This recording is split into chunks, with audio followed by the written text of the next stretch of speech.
Corona के खिलाफ जंग में अवाम का ताउन बहुत ज़रूरी, फ्रंटलाइन वर्कर्स को विखार बख्शें, बिहार के सीएम नीतीश कुमार का बयान।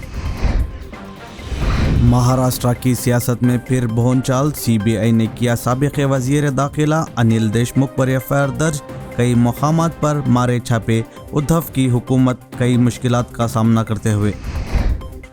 नरेंद्र मोदी और इनके साथी कारकुन हिंदुस्तान को जन्नत बनाना चाहते थे, फिर आज हम सिर्फ कब्रिस्तान और कब्रिस्तान ही देखते हैं।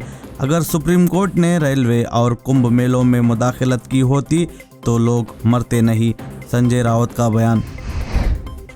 ममता ने इलेक्शन कमीशन पर लगाया बीजेपी हिमायत का इल्ज़ाम, कहा तृणमूल कांग्रेस इसे बर्दाश्त नहीं करेगी और इंतखाबात के बाद सुप्रीम कोर्ट का दरवाज़ा खटखटाएंगे।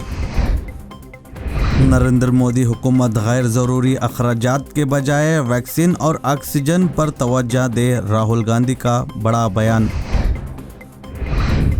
कर्नाटक में कर्फ्यू फिर 1 हफ्ता या 4 मई तक, पीर के बैनुल अजलास में फैसला मुमकिन, चीफ सेक्रेटरी और नायब वज़ीर आला के इशारे।